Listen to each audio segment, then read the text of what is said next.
Muito bem, amada igreja, eu vou convidar os irmãos hoje, Raíssa, hoje excepcionalmente eu não estou usando a NVT, tá? Eu estou usando a Revista e Corrigida, é isso? Estou usando hoje a Revista e Corrigida. Já está ligado. Está aparecendo aí a imagem? Ótimo. Então, estou na Revista Corrigida, nós vamos começar em Êxodo, capítulo 34.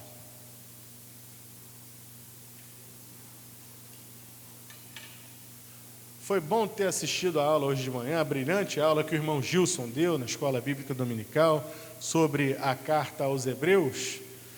E os irmãos estão com Hebreus na cabeça, né? Domingo após domingo nós estamos estudando essa carta que foi escrita para que os cristãos de origem judaica se mantivessem firmes em Cristo e não retornassem às práticas judaicas, não retornassem ao judaísmo.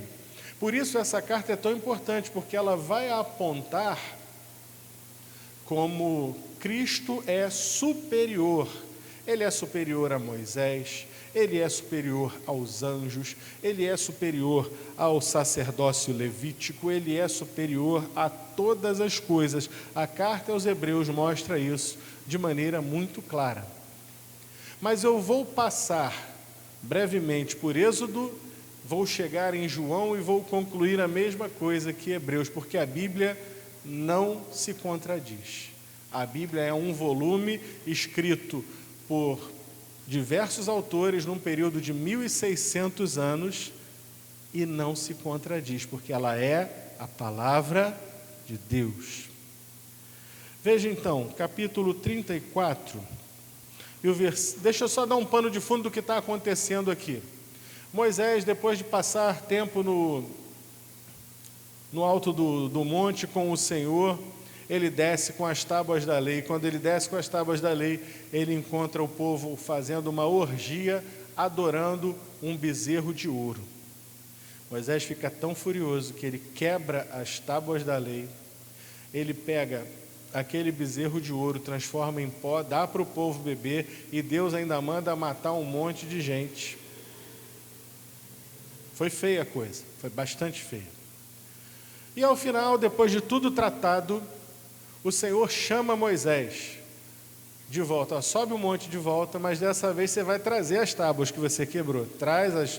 Faz 2 tábuas novas e sobe novamente ao monte para ter comigo. E ali Deus vai dar de novo, vai escrever novamente a lei. E olha o versículo 5, 34:5. E o Senhor desceu numa nuvem e se pôs ali junto a ele, a Moisés. E ele apregoou o nome do Senhor. Agora veja o que está acontecendo aqui. Passando, pois, o Senhor perante a face de Moisés, perante a sua face, clamou: Jeová, o nome do Senhor. E aí ele vai dar uma sequência de atributos de Deus. Quais são esses atributos? Misericordioso e piedoso, tardio em iras e grande em beneficência e verdade. Guarda isso, piedoso, grande em beneficência e verdade. Agora vamos para o Evangelho de João, capítulo 1.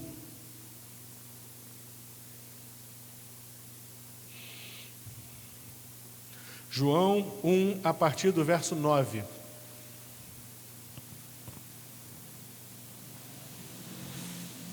João está aqui nesse capítulo descrevendo a pessoa bendita do Senhor Jesus Cristo.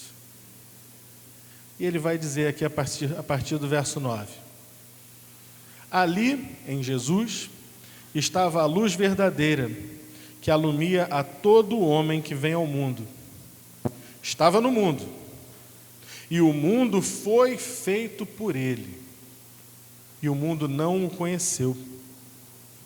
Veio para o que era seu, e os seus não o receberam, mas a todos quantos o receberam, deu-lhes o poder de serem feitos filhos de Deus, aos que creem no seu nome, os quais não nasceram do sangue, nem da vontade da carne, nem da vontade do varão ou do homem, mas de Deus.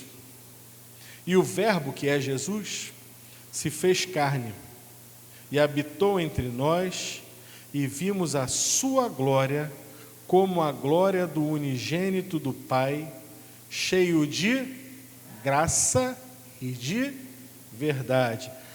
Aí vamos ler o 17 agora. Porque a lei foi dada por Moisés, aquele Moisés que estava lá no alto do monte, ainda agora em Êxodo 34. O que Moisés nos deu? A lei. Mas o que Moisés não podia dar, Jesus podia dar. Olha o que diz o versículo 17. A lei foi dada por Moisés, a graça e a verdade vieram por Jesus Cristo. Senhor, nos alimenta, fala conosco.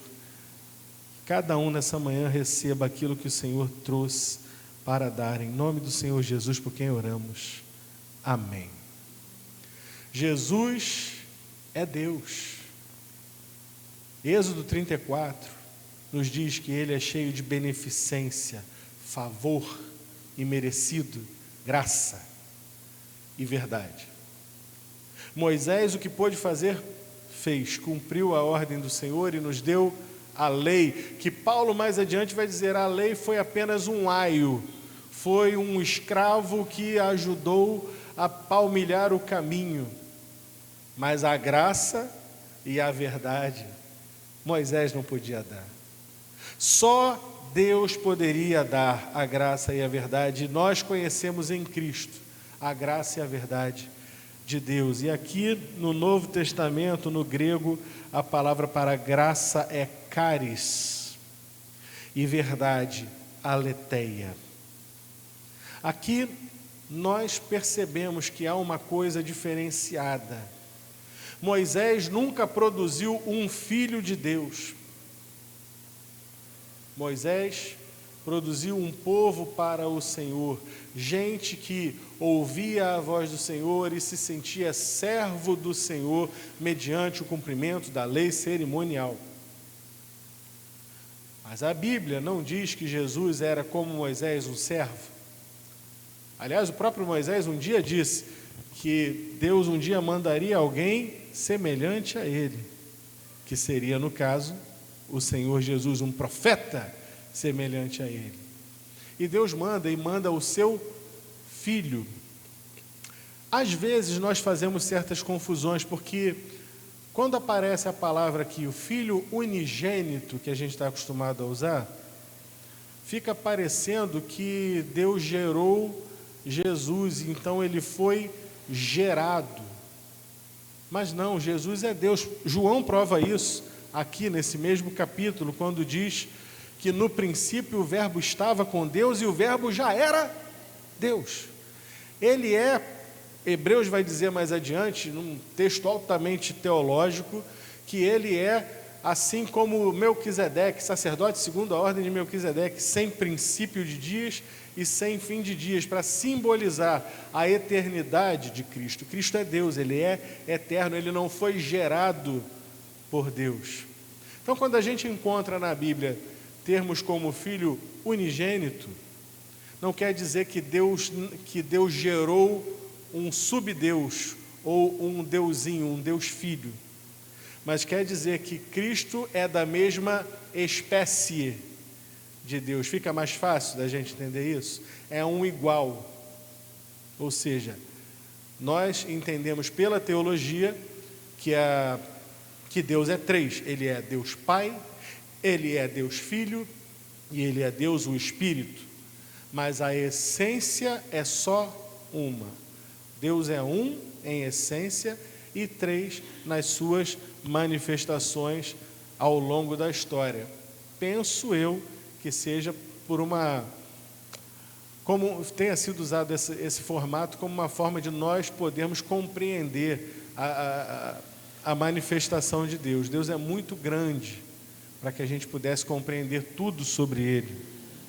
E ainda assim, ainda com a palavra de Deus, muitas lacunas ainda permanecem, a gente ainda não consegue acompanhar tudo. Não dá para a gente ter, por exemplo, uma noção do que seja a eternidade. Tudo que a gente pode pensar é até o princípio ou até o fim. Mas e antes do princípio? Eu não sei, Deus estava lá, Ele já era, já existia. E depois do fim, da mesma forma. Por isso o salmista diz: de eternidade a eternidade, Tu és Deus. Há um relacionamento aqui, então, de pai e filho. O pai e o filho são a mesma coisa. Tanto que Jesus respondeu isso para Filipe, comentei na semana passada, né? Filipe pergunta a ele: mostra-nos o Pai.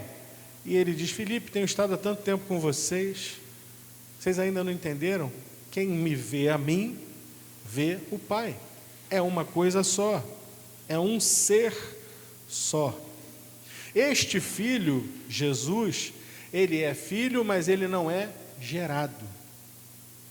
Nós, ao contrário, somos gerados. E vimos aqui no versículo 13, quando vai dizer que nós, 12 e 13, né, que vai dizer que nós podemos ser feitos filhos de Deus, mas a nossa filiação, ela vem daí, vem de uma parte diferente, vem de um lugar diferente.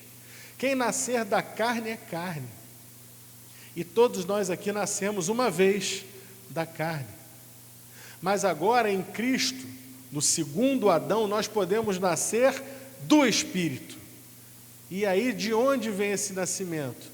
De Cristo, o próprio Cristo gerando filhos para Deus, que somos nós. Olha que bênção, olha que privilégio você poder dizer: não, eu sou filho do meu pai e da minha mãe, a minha genética vai permanecer para sempre aí, né? Conforme vão passando as gerações, mas é isso. Mas eu sou um filho de Deus, gerado não pelo meu pai e pela minha mãe, mas pelo próprio Senhor da glória. Fui gerado por aquele de quem se diz, por ele todas as coisas foram feitas, e nada do que foi feito sem ele. Eu e você, que somos de Jesus, fomos feitos por ele, somos feitura das mãos de Jesus. E essa é uma porta, meus irmãos, que está aberta para qualquer ser humano sobre a face da terra. Vimos o que está escrito aqui no verso 12: a todos quantos o receberam, deu-lhes o poder de se tornarem filhos de Deus. Qualquer homem, qualquer mulher sobre a face da terra, do pior ao melhor, não importa.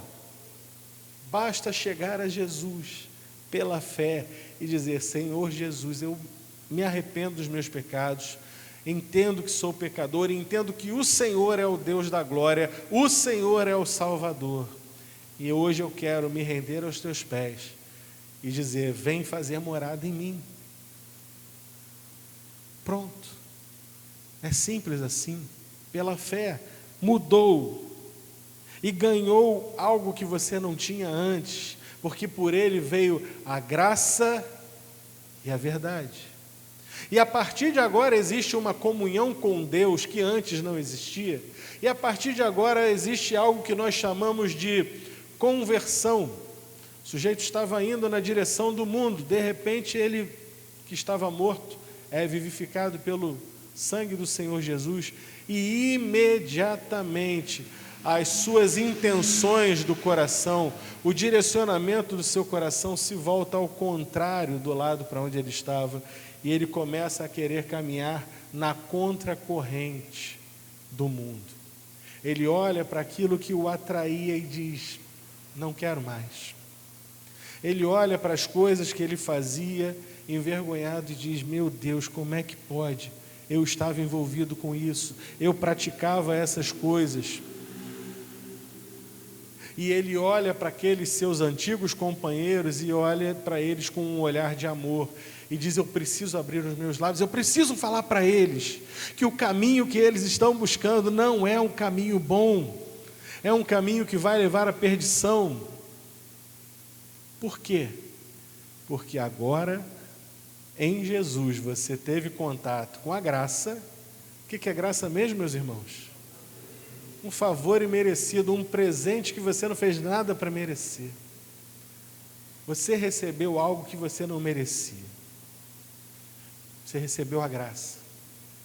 E você, por Jesus, conheceu a verdade. E quando você conhece a verdade, ela te liberta. João 14, capítulo 14, versículo 6. Conhecereis a verdade, e a verdade vos libertará. Libertará do quê? Da vida de pecado. Libertará das vontades de pecar que você tinha e não conseguia, não sabia por quê, mas aquilo te atraía de uma forma tremenda. E hoje, de repente, você olha e despreza e diz: meu Deus, quanto tempo eu perdi nisso. A graça e a verdade vieram por Jesus Cristo. Nós, homens da terra, gente, homens e mulheres que nascemos da carne, fomos privilegiados em nos tornarmos filhos de Deus. Não era para sermos filhos de Deus, mas o Senhor livremente deu o seu Filho unigênito para que todo aquele que nele crê não pereça, mas tenha a vida eterna. E já lemos no versículo 12, que também para que sejamos feitos filhos de Deus, nós nascemos uma vez da carne e agora podemos nos tornar filhos de Deus. Por quê? Porque agora o novo nascimento não é um nascimento vindo da carne, mas proveniente do próprio Deus. Como não necessitasse ter nascido de Deus, já que era o Filho incomparável e eterno de Deus. Ele é que nasceu da carne em nosso favor. Você já pensou a loucura que é o Natal? Todo ano eu falo isso aqui. O Natal é uma loucura, e a loucura de Deus é maior que a sabedoria do homem, também diz a Bíblia. Uma loucura, como é que o Deus eterno, santo, criador de todas as coisas, se submete ao ventre de uma mulher judia, na poeirenta região ali da Galileia, para nascer na Judéia, dentro de um estábulo cheio de animais. Todo ano eu dou essa pincelada para os irmãos no Natal.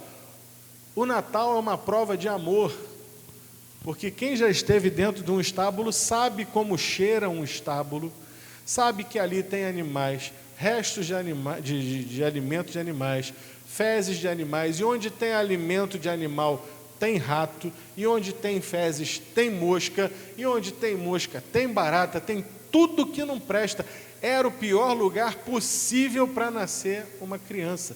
Criança da gente hoje nasce no hospital, tudo desinfectado, parede verdinha, né? Todo mundo de luva, máscara e o caramba. Jesus foi nascer num ambiente infecto, mostrando que ele realmente não era bem-vindo nesse mundo. Mas ele veio por amor, para nos trazer a graça e a verdade, para fazer com que nós pudéssemos nos tornar algo que era impossível, filhos de Deus. Nós precisamos dele, mas ele nunca precisou de nós. Olha aí a graça. Ele não precisa de você, ele não precisa de nada, ele não precisa de ninguém, ele é Deus. Mas ele veio, ele fez isso, ele se fez carne para que nós pudéssemos ser filhos de Deus. Ele não estava vazio. Às vezes a gente olha lá para Filipenses, aquele texto que vai dizer assim, que a gente tem que se fazer igual a Jesus, que se esvaziou a si mesmo, mas ele se esvaziou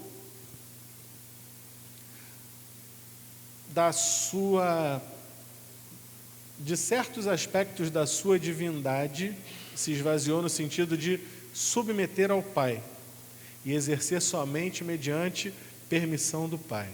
Ele continuava sendo Deus, 100% homem e 100% Deus. Só isso que significa se esvaziar. Mas ele estava 100% cheio. E cheio, disse o texto aqui, de graça e de verdade. Graça é uma compulsão irresistível aos homens, mais do que eles merecem. O Senhor nos dá a graça que nós não merecemos, é um favor imerecido. E verdade finca-se na determinação divina de ser coerente, inteligível, ou seja, compreensível, e, portanto, digna de crédito no seu relacionamento com a humanidade. Graça sem verdade não passa de sentimentalismo. Graça sem verdade é sentimentalismo. Tem igreja hoje aí que usa o nome de Jesus oferecendo graça e escondendo a verdade debaixo do tapete? Tem. Como assim, igrejas onde a graça é pregada sem a verdade? É simples. Venha como está. Jesus te aceita do jeito que você é. Ah, mas eu pratico tal coisa. Não, mas Deus te ama. Deus é maior do que tudo isso. Não, mas aí, não vai ter julgamento de nada não. O inferno não existe. Tem isso por aí? Tem. É uma igreja que prega a graça, mas não prega com ela a verdade. E isso é um perigo dos nossos tempos. Por outro lado, a verdade sem a graça pode parecer uma coisa rígida e inflexível. Um exemplo de verdade sem graça: os fariseus, que o Senhor Jesus tanto recriminou. Os fariseus, eles eram pela verdade, eles eram inflexíveis. Olha aí, Senhor, essa mulher aí, pegamos em flagrante adultério. A lei diz que tem que apedrejar. Era verdade? Pode falar comigo, era verdade. Tudo bem, alguns vão dizer, era uma meia verdade, porque tinha que pegar os dois. Se ela foi pega em flagrante adultério, faltava um homem. Tudo bem, mas vamos lá, pela força do argumento. A lei dizia que tinha que apedrejar o adúltero, sim ou não? Sim, tinha que apedrejar. Mas o Senhor Jesus aplica a verdade sem a graça. Ele escreve no chão, depois diz, fazer o seguinte, está escrito na lei? Tá. Então aquele de vocês que não tiver pecado, atira a primeira pedra. O Senhor, Ele é o Senhor da graça e da verdade. E a mulher não foi apedrejada. E ao final, aquela mulher que já tinha sido confrontada com a verdade, se vê sozinha com o Senhor da graça e recebe dela graça. Cadê os teus acusadores? Todos foram embora. Eu também não te condeno. Mas ele parou aqui na graça, eu também não te condeno? Ele aplica novamente a verdade. Vá e não peques mais. Olha Jesus aplicando a graça e a verdade. Meus irmãos, não dá para a gente querer dizer que é do Senhor Jesus e querer aplicar só a graça, passando a mão na cabecinha. Coitadinho do pecador. Vem cá, pecador, vou pegar você no colo com seu pecadinho. Não. Também não é para pegar só a chibata e aqui, seu pecador, pá! As duas coisas precisam andar juntas. Se somos filhos de Deus, também é porque recebemos dele a graça e a verdade. Quanta gente na igreja já foi ferida, magoada, machucada, saiu da igreja por uma aplicação apenas da verdade, sem a graça. Muitas vezes de forma forçada, de uma forma grosseira. É preciso caminharmos, temos a graça e também a verdade do Verbo de Deus. E recebemos dele, cadê o versículo que fala, versículo 14, que recebemos dele graça sobre graça. Sabe o que significa graça sobre graça? Significa que a graça em Jesus é como se ela fosse uma fonte. O que sai daquela fonte é graça, e graça, e graça, e mais graça, e mais graça. E ela não para de se empilhar, e ela vai saindo, graça sobre graça. Ou seja, nós somos pecadores, sim ou não? Sim. Nós que recebemos Jesus e fomos batizados, somos pecadores? Sim. 1 João capítulo 1, versículo 8, versículo 9 vai dizer isso, que sim, nós somos pecadores, mas se confessarmos os nossos pecados, Ele é fiel e justo para nos perdoar os pecados e nos purificar de toda a injustiça. Isso é uma manifestação da graça sobre graça, sobre graça, sobre graça, sobre graça. Significa graça em troca de, ou em substituição de. Você já imaginou? Quem tem criança em casa como eu tenho, sabe como funciona brinquedo com pilha. Você dá na mão da criança o brinquedo com a pilha agora, às 8 horas da manhã, meio-dia acabou a pilha. Não, mas é a melhor pilha, essa daqui é Energizer, Duracell, não sei o quê. Não interessa, tu botou na mão da criança, meio-dia já era a pilha. E aí é pilha sobre pilha, sobre pilha, sobre pilha, sobre pilha, até que você compra o quê? Um negócio daquele ali, um carregador de pilha, pilha recarregável. E vai ter que recarregar e recarregar. É exatamente isso, a graça sobre graça é isso, é Deus recarregando a nossa pilha vai enfraquecendo pelo pecado, porque nós estamos nesse mundo, mas Ele vai recarregando e recarregando e recarregando. Meus irmãos, se nós não suportarmos a recarga da graça na nossa vida, nós não conseguimos viver nesse mundo. Você pode crer que Deus tem graça para te dar.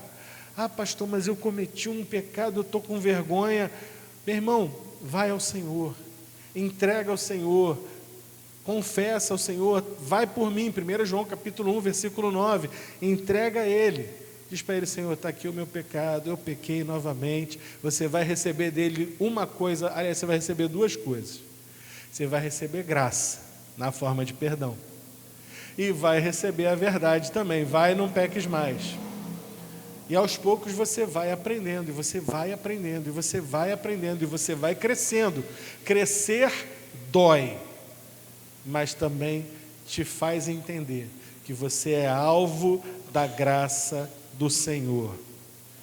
Interessante que o irmão Gilson hoje na EBD, ele falava, né, que Deus, a palavra tabernáculo, como é que é mesmo, Gilson? Irmã Joana, como é que é tabernáculo? Tabernáculo em hebraico? Mishkan. Aí, os dois aí. Do tabernáculo. Então veja, Mishkan, o tabernáculo. Quando a Bíblia diz aqui que Ele habitou, que o Verbo se fez carne e habitou entre nós, aqui no grego o que ele está dizendo é que o Verbo de Deus tabernaculou entre nós. Ele andou conosco, Ele construiu a sua casa entre nós. E aí, enquanto Moisés via Deus face a face, e ali ele aprendeu sobre a graça e a verdade, nós hoje, mediante o Senhor Jesus, nós não temos uma revelação oculta dentro do tabernáculo, mas o tabernáculo foi aberto, e todo o que quiser pode vir ao tabernáculo. O véu foi rasgado de alto a baixo, e todos nós, pelo nome de Jesus, recebemos graça, recebemos verdade, e podemos ir a Ele. Você tem agradecido a Deus por essa graça, por essa bênção que você recebeu? Ele veio a nós, esteve face a face com Ele, que esteve verdadeiramente face a face com Deus, Ele que é o Filho, é a cara de Deus. Ele habitou entre nós como no tabernáculo do encontro, em que a glória de Deus foi vista, onde a plenitude de sua graça e verdade foi recebida. A graça e a verdade não vieram como uma lei sobre pedra. Moisés recebeu a lei sobre pedra, mas nós recebemos a graça e a verdade não sobre pedra, mas sobre carne. Jesus veio em carne. Está escrito lá em 1 João, no capítulo 4, provem os espíritos. Todo espírito que nega que Jesus veio em carne é o espírito do anticristo. Sim, a graça e a lei se manifestou em pedra, mas a graça e a verdade se manifestaram na carne do Salvador, aquele corpo que foi moído, que a gente se lembra todo domingo de ceia. Esse é o meu corpo que foi dado por vós. Essa é a graça, essa é a verdade que foi trazida pelo Senhor Jesus Cristo naquele grande dia, na cruz do Calvário. E o Senhor vai fazer uma outra troca também. Ele trocou a lei de pedra pela graça e a verdade na carne. E lá em Joel, ele faz uma promessa: vou tirar de vocês o coração de, e vou colocar um coração de.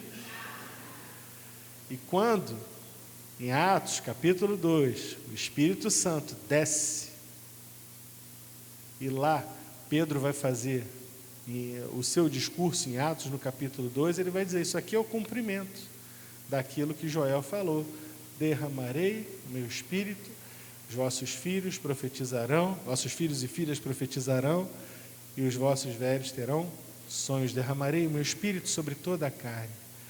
Em Jesus, a lei da pedra foi quebrada, ganhamos um coração de carne, que deve ser cheio de graça e de verdade. Moisés viu a Deus passando assim, viu as costas, por assim dizer, quando o Senhor passou. Nós, porém, pela fé, conhecemos a Deus face a face, na figura do Filho, na pessoa do Senhor Jesus, que é pura graça e pura verdade. Nessa manhã você possa sair daqui agradecido a Deus por isso.